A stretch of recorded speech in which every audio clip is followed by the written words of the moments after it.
If you feel like your dynasty team is just one piece away from winning a championship, then you found the perfect video, because today we are talking about 6 players that you should be looking to buy if you are a contender in your dynasty league. So we're getting rid of the young, youthful studs. We're instead giving you some older pieces that can help you win that championship in the next 2 to 3 years here. Now, I know I just said we're tossing away the young studs, but Cameron, your first buy candidate here for contending teams is definitely a veteran stud. And I think he is probably the number one player contender should be looking to target right now. Yeah, Davante Adams. He's one of those players that is going to be Derrick Henry, Alvin Kamara-esque of, oh, this is the cutoff for age. Wide receivers, right? We say it's 31. Davante Adams is going to be doing this for a little while, right? He might not be top 10 when he's 34, 35, but I guarantee he's still going to be out there producing because he is just that good. Do you know when the last time he finished outside the top 12 fantasy wide receivers was? It was 6 years ago in 2019. 6 years ago was the last time he finished outside the top 12. And he only played 12 games that season. He still averaged 17.6 fantasy points per game. His 17-game pace last year, in his down year where he was traded, moved around, his 17-game pace would have been for 103 receptions, 171 targets, 1,290 yards, and 10 touchdowns. That's better than Drake London, who was awesome, who we all love, right? I mean, this guy was still so good. He would have been tied for 4th in receptions, 2nd in targets, 3rd in yards, tied for 5th in touchdowns, and he was 9th in fantasy points per game. Oh, but he's slowing down, like, right? It was just, he was hyper targeted by Aaron Rodgers. He was still 8th in snap share, still 14th in deep targets, still 3rd in red zone targets, 9th in yards after the catch, and he was only 75th in catchable target rate. What does that mean? He is still doing the most with whatever comes his way. And now he goes into his new offense, and you go, well, they lost Cooper Kupp. Puka Nacua is playing on the outside. Davante Adams was already 19th in slot snaps last year. He played in the slot at a 44% rate. He's already going to fit into this offense so beautifully. Cooper Kupp, down year for Cooper Kupp. He's still averaged 5.5 receptions, 8 targets, and 6 yards a game in this offense. And Davante Adams has looked significantly better than Kupp has the last 2 years. I know Stafford definitely had a down year, but we're still talking about a guy who is a threat for 4,000 passing yards and 25 passing touchdowns every single season, tied to Sean McVay. Their offense is always in the top half in pass attempts, always in the top half of 11 personnel. And yet we still are valuing Davante Adams at the wide receiver 45. Mike Evans is wide receiver 36. Tyreek Hill is wide receiver 37. And Davante Adams is within 1 year age of those two. He's only 7 months older than Mike Evans. Yeah. And yet you get a 10 wide receiver discount on him in Dynasty, going to an exciting offense where he doesn't have to be the one, but he's still going to be incredibly involved. And so I don't understand why we get so much of a discount on Davante Adams, but I am here for it. Look, if you're on YouTube, just look at the players that are on the screen right now. Over on Keep Trade Cut, he's valued in the same range as Keon Coleman. That instantly, if I'm a contender and I have Keon Coleman, gladly go ahead, take my Keon Coleman for your Davante Adams. Jackson Dart, that's a 2nd round pick in your rookie drafts. 2nd round, gladly give me 2 years of Davante Adams in this debatably the best offense he's been a part of since his time with the Green Bay Packers and Aaron Rodgers. Tyrone Tracy, you might be able to fight me on that one a little bit, depending on your need at running back. Jalen McMillan, what are we doing? Yeah, the fact that guys like Mike Evans and Tyreek Hill are so far ahead of Davante Adams right now in this Los Angeles Rams offense, that it's just absolutely baffling to me. And Ty, I don't know what other icing you want to put on this cake, but I'll turn it over to you. No, I think we're discounting too much that he's playing with Puka Nacua in this offense. Like, Davante Adams is still going to get his, and all three of us agree that Puka is still going to be the lead target getter. But that does not automatically mean that, like, Davante is just going to have to do what he can on 110 targets. I think we all expect him to have upwards of 120 because that's the player that Davante Adams is. So I 1000% agree. It seems a little the pendulum is swung a little too far on the consensus with Davante.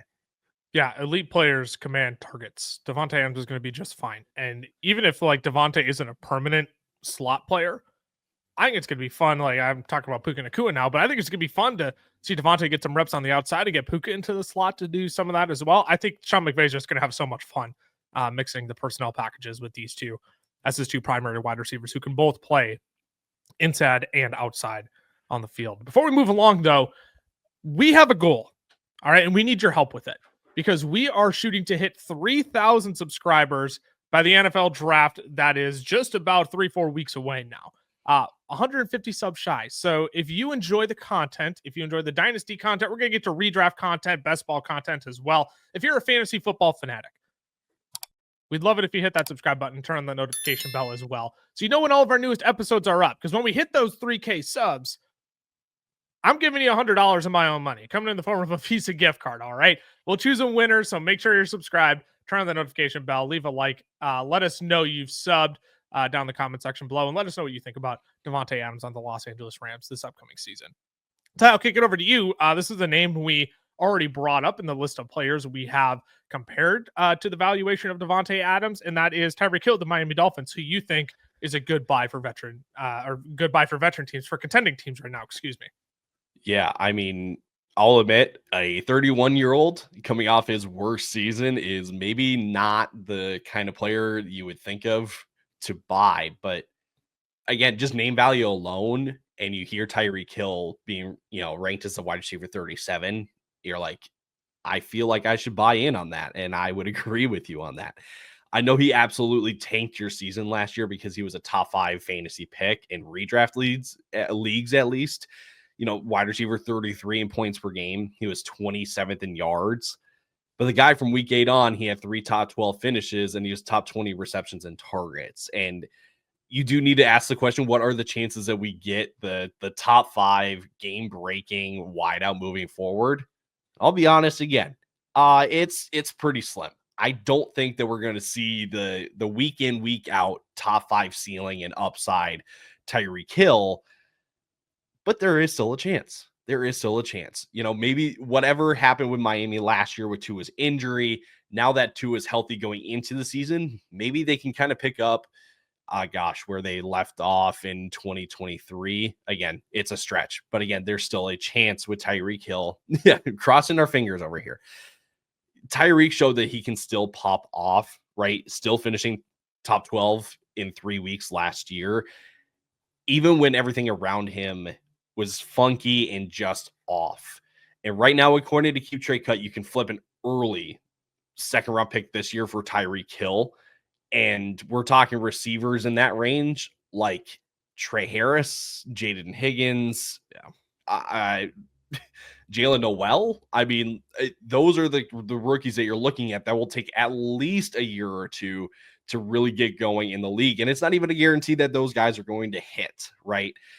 And you can even look at players like Jaden Reed and Brandon Ayuk and Ricky Pearsall, who are some of the names ahead of him right now that have some serious question marks about what their production is going to look like in their respective offenses.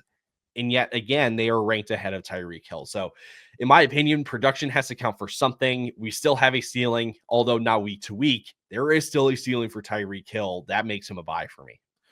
Well, and even if you're looking at one season, this is where I like to really go look at the best ball community because they're doing drafts all off season long. They have current valuations on players and most up-to-date current valuations on players. And like Tyreek Hill is still being valued as a top 15 wide receiver this year. He's going as a wide receiver 13, I believe, right now. I can fact check myself on that. We can have that pop up on the screen as well. But like if you're, I would give up a Trey Harris, right? Early 2nd round pick. If I'm going to take a shot on 1 to 2 years of Tyreek Hill production instead of like a Trey Harris, which look, last year, this was Adonai Mitchell, right?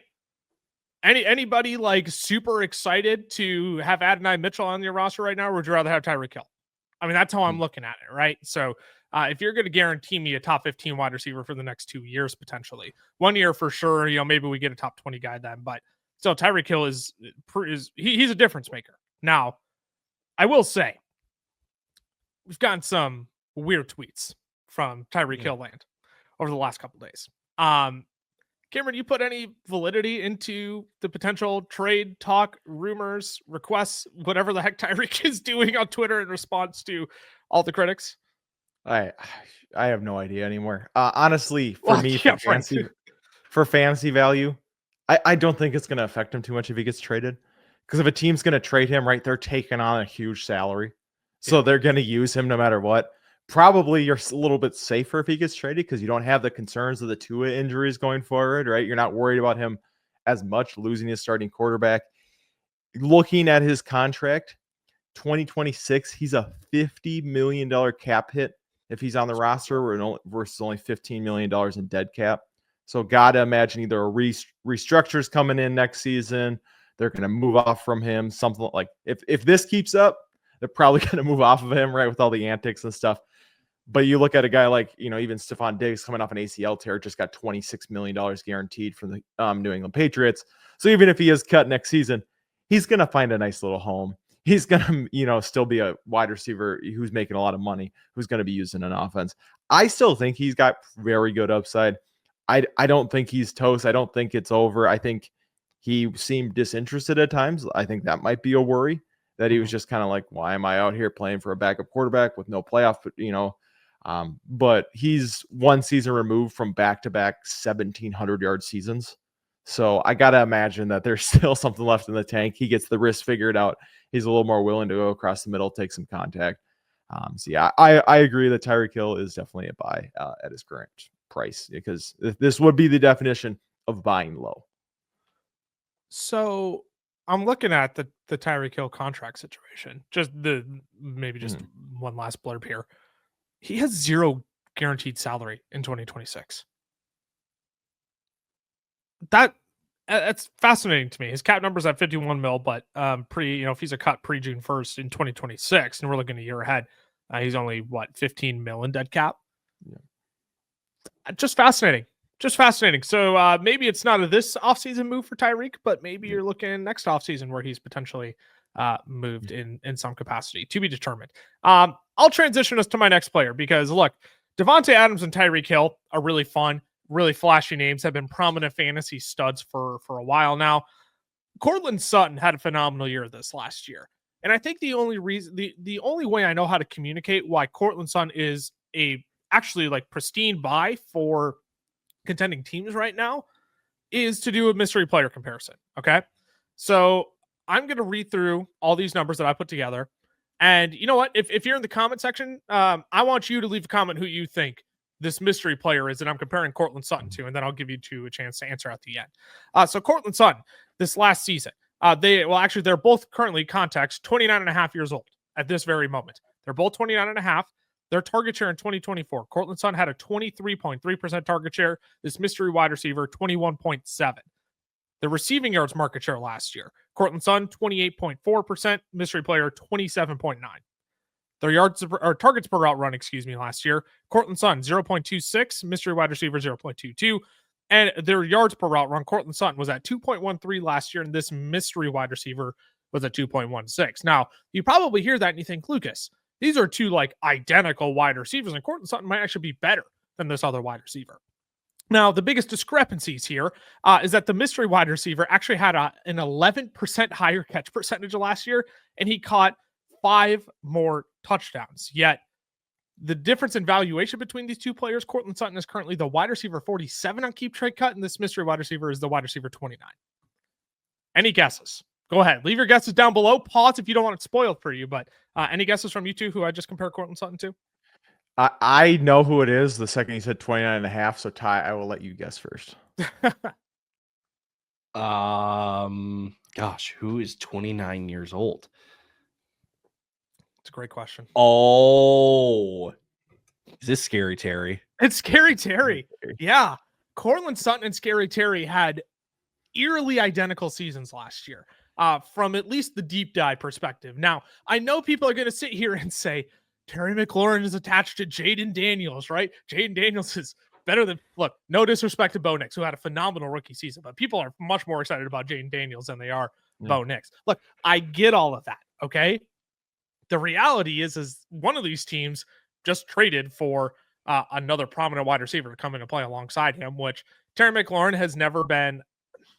Look, only 117 targets last year. That's not an elite target getting number. 20, the target share number wasn't terrible, but when we look at these two players, I just don't see that much of a difference, other than you're probably more excited about the Washington Commanders rather than the Denver Broncos. But to have these two 18 wide receivers apart, that just doesn't make any sense to me. So if I can give up a mid second round pick for Courtland Sutton, I'm doing it in a heartbeat.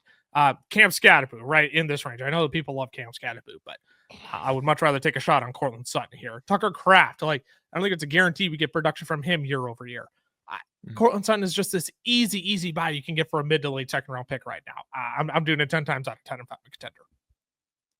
Yeah, definitely. I mean, he's a guy too where as he slows down, right? He's not a separation guy. He's never been a separation guy. He was 96th last year in target separation. So, right, you're not worried about him losing a step. He's a big body, physical wide receiver. That's not going to go away as he gets a little bit older. He was second in air yards last year, third in unrealized air yards. The unrealized air yards might not come down too much because, like I said, target separation, you're throwing a little more 50-50 balls down the field. But 7th in deep targets, 8th in red zone targets. So we could easily see that touchdown number come up to where Terry was last year. He had 13 receptions in the red zone. Terry regresses down. That's the other thing. Exactly. He's, the Broncos top 12 in pass attempts last year. You look at like the Commanders, if we're keeping up with Terry McLaurin, they were bottom 10 in pass attempts last season. So it's just, there's more going around. I do like Courtland Sutton. Like you said, it's not a sexy name. You're not trading for him to be your wide receiver one. Don't be like don't put that like, he's great. This is to be a wide receiver 3, because that's what you're paying value to be. And as a contender, if you have a guy like this who can go on average between 13 to 15 PPR fantasy points a game, that's an awesome wide receiver 3 to have.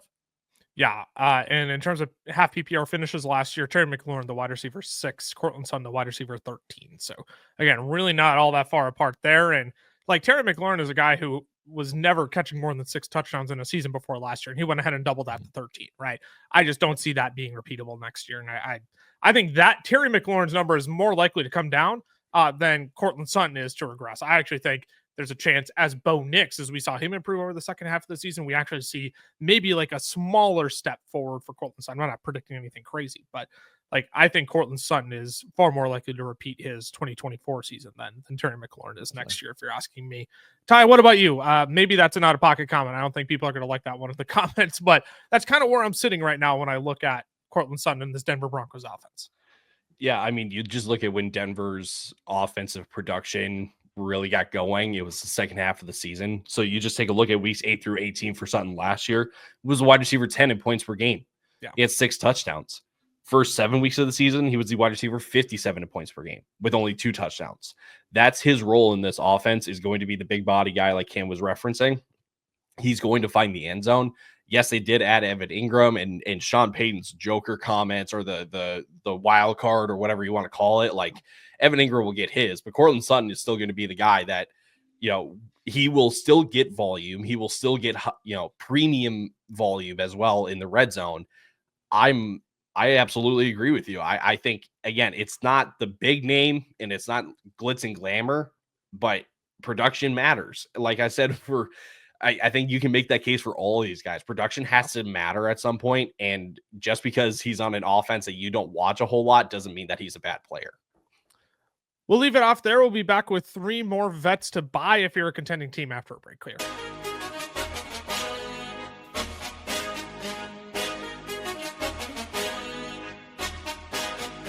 Today's podcast episode is brought to you by our friends over at Underdog Fantasy. Now, we love Underdog. It is the easiest place to play best ball formats, and they even have their own form of player props called Pick'em.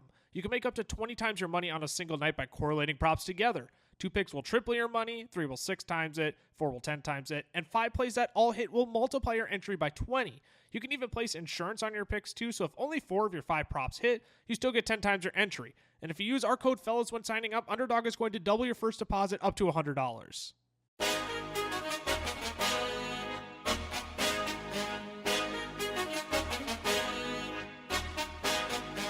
Alrighty, we are back. We've talked about Davante Adams, Tyreek Hill, and Courtland Sutton being players you should go out and buy if you are a contending team in your Dynasty League right now. And Cameron, look, you were quick on the dock. You took probably the 2 names that I was thinking of off the top of my head right away, because I absolutely love this tight end now as another player you should go out and buy if you're a contending team. Yeah, we're talking about George Kittle again. Sustained elite play is the theme of my two players. George Kittle has finished outside the top 5 tight ends once since his sophomore season, and it was because he only played 8 games that year. He has been a fantastic pick every single year, even with the fact that we all know George Kittle's going to miss 2 or 3 games a year. That just happens because of the style of play, and yet he's been top 5 every year except for one when he was truly hurt. He's only had under 900 yards in a fully healthy season once during that time frame. He was the tight end 1 in points per game last year. We talked great about Brock Bowers, Trey McBride. George Kittle averaged 15.8 PPR fantasy points per game and was the tight end 1 with 78 receptions, 1,100 yards, and 8 touchdowns. With Brock Purdy, the last 3 years, he's had his 3 best seasons in terms of touchdowns. And he's been incredibly efficient, 14.2, 15.7, and 12.8 yards per reception. And I'm done doubting that the efficiency is going to fall off, because what we see from Kittle in this Kyle Shanahan offense is, even though San Francisco was downright terrible last year, the efficiency for George Kittle remained. He only had 94 targets and was still the tight end 1 in points per game with 78 receptions with over 1,100 yards. Ties in our fantasy league right now, throwing George Kittle on the trade block as I'm talking. Buy away, people. Buy away. But on Keep Trade Cut right now, we listen to this player 100. Again, I use Tyreek and Mike Evans because he's the same age as them. Yeah. He's 4 years younger than when Travis Kelce is. Now, I understand Travis Kelce, as Kittle put it on a podcast, I don't remember whose podcast it was. Kelce will make more business decisions sometimes when he's running the ball than George Kittle definitely will, because Kittle's going to seek out the contact. He's going to seek out the contact when blocking. So maybe he doesn't have quite the longevity, but you're looking at probably 2 or 3 more years.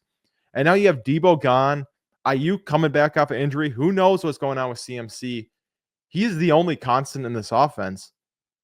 And he doesn't even need the volume because he hasn't even had 100 targets since 2019 and has still been a top 5 tight end. So I just don't think there's any true worry other than, real bad injury with George Kittle. That's the big thing here, is you don't have Debo there, and Ayuk is coming off of an ACL tear. Mm-hmm. Look, he's competing for targets with Juwan Jennings and Ricky Pearsall.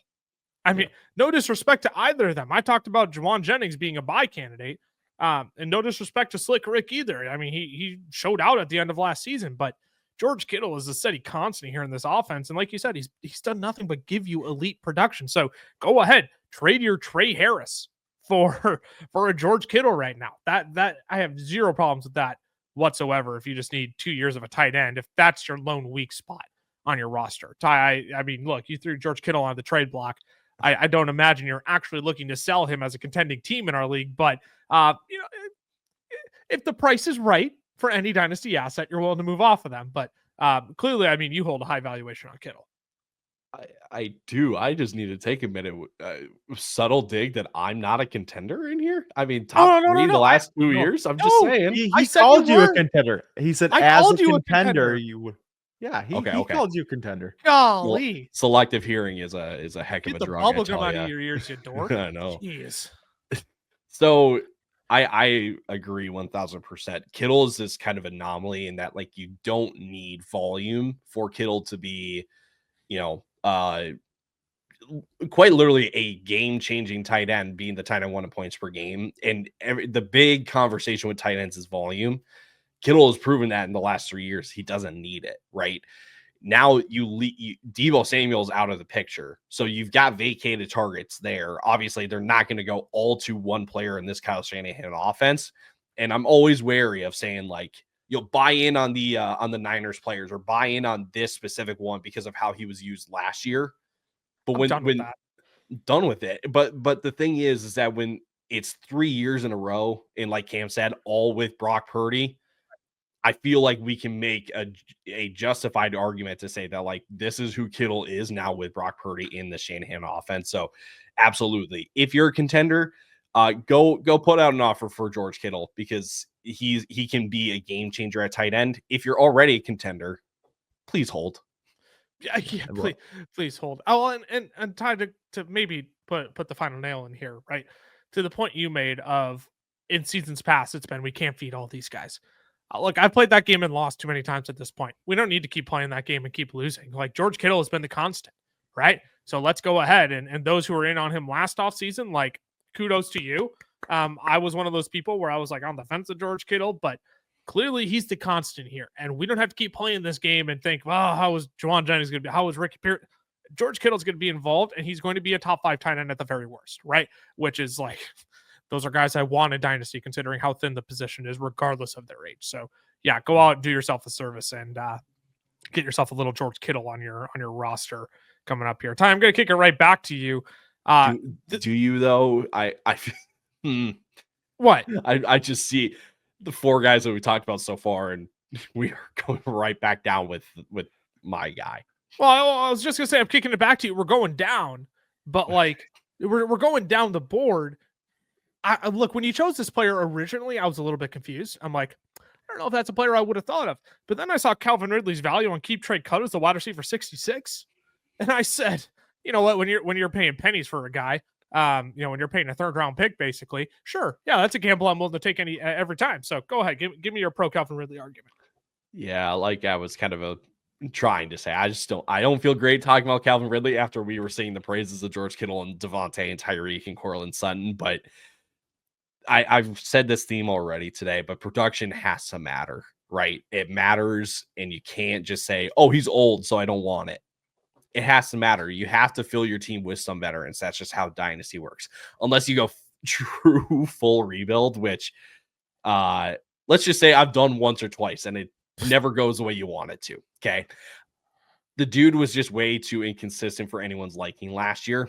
You got games with 1.9, 2.5, and you even got a game with 8 targets and 0 receptions. But then you also got games with 24.7, 22.6, 25.4, right?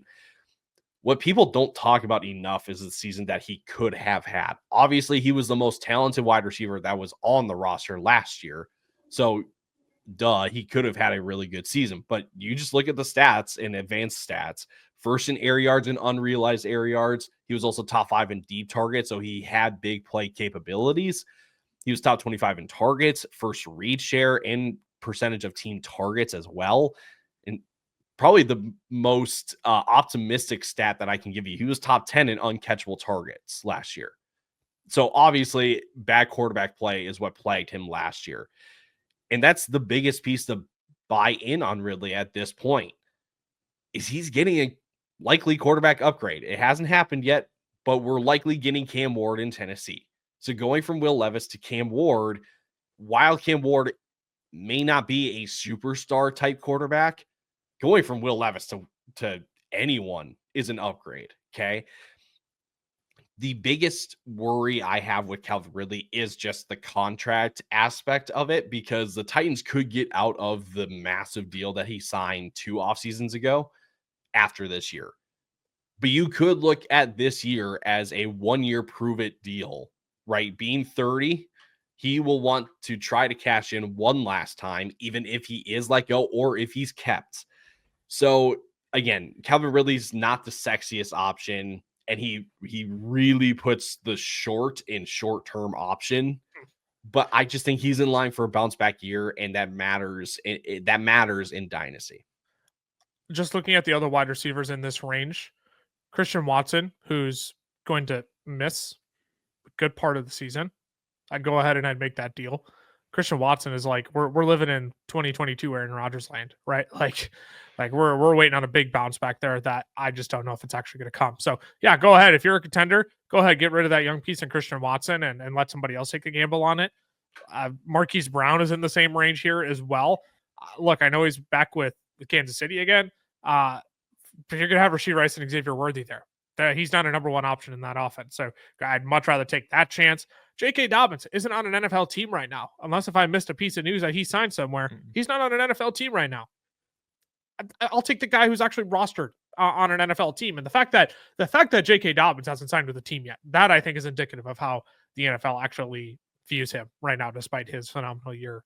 His phenomenal bounce back season with the Chargers last year. So a lot of these guys in this range, I'm just looking at it and it's like Calvin Ridley's a guy who's going to play this year. Maybe he'll play with the Titans next year, but even if he doesn't, does he land in a slightly better spot than with a Cam Ward throwing him the football? So I think there's like a multiple different ways you can look at Calvin Ridley, and I really don't hate him if you're like, you know what? I need someone, if you're in like a 2-flex league, like we're playing in our Dynasty league, he's a guy you might be able to slide in there some weeks, and you can do it for pennies on the dollar with guys who will likely just be riding your bench anyways. How do you lean on Calvin Ridley, Cameron? Yeah, it's obviously gross, but like you said, you're paying pennies on the dollar to get a guy who's probably going to be your wide receiver 4, wide receiver 5 on a contending team. Yeah. And you go, he never scratched my lineup. He averaged the same amount of points per game last year as George Pickens, Jaden Reed, and Marvin Harrison. And they were in your lineups quite a bit. So they were in your lineup every week. Yeah. Right. Yeah. I understand you're like, I want better, but once you start getting down the board, there really isn't that much better. And like Ty said, the fact that this dude had more unrealized air yards than receiving yards last year is insane. Like it will not get worse than that. He had, his average depth of target was 15 yards. So they're using him down the field. He's going to be a high efficiency player, right? So he won't need this crazy amount of targets as long as he catches a little bit more, hopefully. But yeah, I think for the price that you're going to pay for Calvin Ridley, right? I'm not paying up for Calvin Ridley. I'm not going to if someone's hardballing me on it and is like, I need a mid-second. No, I'm not doing that. No, but if you can get him at his current price, then yes, I agree. Calvin Ridley's definitely a guy worth adding to a contending roster. I'll go ahead and I'll wrap it up here. We talked about George Kittle, Calvin Ridley on the back half here, and maybe you're a contending team. You've already thrown your chips in on a guy like Davante Adams, so going out and trying to buy a guy like George Kittle isn't within your range of options right now. I have a solution for you at the tight end position. Let me introduce you to my great friend, David Njoku, who I absolutely love. He is my new tight end crush. And as I said in an earlier buy video this offseason, what David Njoku does for the Cleveland Browns is what you're still trying to convince yourself that Dalton Kincaid can do for the Buffalo Bills offense, right? He's running digs, outs, slant screens, fades down the seam, whatever you want. Like Kevin Stefanski is utilizing David Njoku in every part of the football field, and he's actually getting targeted, which is kind of what we need in order to score fantasy points, right? We all know Njoku has been significantly better without Deshaun Watson, but if that's news to you, I'll give you the quick spark notes of what you need to know. Last season, he was 15th of all pass catchers without Deshaun Watson last year in expected fantasy points per game with 15.5. That was more than Brian Thomas Jr., Nico Collins, and Brock Bowers. He was 9th in targets per game of all pass catchers with 9.3, and he was a tight end 5 in fantasy points per game with 15.1 points per game. So like I said, if tight end is your lone weak spot as a contending team, then David Njoku is your guy who you can get for, screw that. Go out and trade Kyle Pitts for him, right? Xavier Legette in a 4th. You can do that and keep Trey Cut is actually going to tell you that you're overpaying with Legette in a 4th. Golly, I don't care. If I could trade Xavier Legette and a 3rd round draft pick even for David Njoku, I'm doing that in a heartbeat.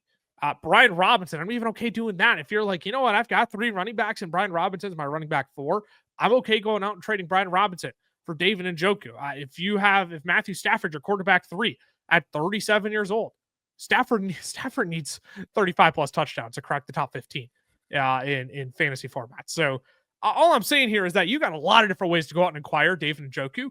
And if you got a package like Legette in a 4th, that's the one I absolutely love. If you have Kyle Pitts and you're like, look, I'll go ahead and I'll just add 4 years onto my tight end position and take a guy who's actually going to give me production, go out and do it. Throw in a 3rd round sweetener if you need to. David Njoku is the guy you want. He's going to get the volume. He's going to get the production. If Deshaun Watson isn't throwing him the football, I think we're in business with David Njoku. Yeah, I mean, the Browns already called Deshaun Watson trade a mistake yesterday at the owners meeting, and he's still on the roster. So I got a feeling he's not starting for them anymore, which if you're David Njoku is really good news because like you said, any quarterback who is not Deshaun Watson has been very good for David Njoku. Stefanski likes to use the tight end position. Every quarterback likes throwing to the tight end position when it's David Njoku out there. And, it's really him and Jerry Jeudy as of right now. Obviously, if they take a Travis Hunter or something like that, it changes a little bit. But I still think David Njoku is pretty insulated as far as targets coming, as far as getting the volume being used in this offense. So I agree. I mean, obviously he's a little bit older, right? 29 and a half. Is that what you said? 28, 20 I believe. 28 and a half. So, 28.7. yeah. So, I mean, he's still got, like you said, 4 years left. So, yeah, I really don't dislike trade for David Njoku here. What about you, Ty? Where do you land on Njoku? I just want to make sure other voices get in here because I could sing my praises on David Njoku all day and explain why he's going to be my highest drafted tight end this year, but I digress. I'll let you chime in here and level the playing field, maybe. Yeah, I was going to say the best ball shares are screaming out on this one. I don't have a comment, but I have a question, probably for you, since you are the one saying that he's a buy. Great. What if the Browns take Travis Hunter at 2 and play him at receiver? I feel like does it hurt Njoku? Kind of, sure. I also think it's just the nature of this Kevin Stefanski offense that you're going to get the tight end involved. I mean, look at Drew Petzington in Arizona, right? He's kind of off of this Kevin Stefanski coaching tree. Look at what Trey McBride is doing down in Arizona. Right now, I understand, again, that's a Marvin Harrison Jr. and Michael Wilson as your wide receiver too, right? So the same question would potentially stand. If you're looking at it of what if the Arizona Cardinals draft, I don't know, they trade back in the first round and end up taking a Luther Burden or something like that, right? How does that impact Trey McBride? I just think Trey McBride is a good enough football player where it doesn't affect him. David Njoku, I understand he might not be as good as Trey McBride, but I'm also not as concerned about Travis Hunter coming in because I think the Kevin Stefanski offense still wants to have the tight end position be a featured part of the offense. Does he draw 9.3 targets per game? Probably not. That number probably goes down to somewhere between 7 and 8. But you know what? If David Njoku is drawing 7.5 targets per game, that's better than most tight ends I can get at this point. And Mark Andrews at this point, you're relying on touchdowns, just looking at guys in the same range. Kyle Pitts, who knows what the heck is going on in Atlanta and why he'll never get the football, why he can't, well, we know why he can't stay on the football field, but it's because he can't block, but I digress, right? Like if David Njoku is averaging 7.5 targets per game, that's still a great value in my opinion. He can still do plenty with that. Yeah, and just to contextualize that, 7.5 targets per game may not sound like a lot. That totals up to around like 125 to 130 targets at season's end. He's still a 110 plus target player, which is really what I'm after at the tight end position. Yeah, makes sense. Yeah. So again, I don't know. I got a ton of heat for saying they should take Travis Hunter at 2. Look, I think Travis Hunter is the best player in the draft. I'm going to catch plenty of heat for that in the comments. But let us know down in the comments what you think of David Njoku, whether you think he's a buy or if he's got too many question marks around him to invest in for a contending team. Anything we want to add as icing on the cake here at the end of the episode? We really flew through that. We're only, 36 minutes into this, and we're already done. That might be the quickest we've ever done one of these episodes. Woo! We knew what we wanted to say, right? We were convinced. That's it. We got some rule changes today. Did we get some rule changes? Touchback coming back to the 35 now instead of the 30. Really? Yeah. More kick returns. And then they are expanding the replay assist system. And it allows officials to reverse flags that are thrown for hits to defenseless players, along with face masks, horse collars, tripping, running, and roughing into the kicker. But they cannot add a flag. So if it was thrown, they can pick it up after the review, but they cannot throw one in the review. They just got to say, my bad. Missed that one, coach. Yeah. And then thought I saw something. I didn't. Anything about the tush push? Not yet. Suck it. Doesn't sound like it's going to be banned. No. It's so soft, man. I don't know why the owners or the coaches and owners at it. It's so stupid. The Packers. Did you guys see the Lions propose to negate the automatic first down for defensive holding penalties? Oh, did they? Well, and the irony in it is that Detroit led the league in defensive holding penalties last year. Right. So that one got shot down pretty quickly. That was like the first rule update. That's also a very Dan Campbell thing to want. Right? I want my guys to we're gonna get physical on the football field, and whether you got to hold them or what. It's like, dude, clean it up. Like that's all you got to ask your players to do. You can play with physicality, just clean up the holding. Come on. Yeah. Well, and I hope now that teams are actually kind of tipping off the refs to be like, watch Detroit. Okay. Yeah, right. They do it all the time. Yeah.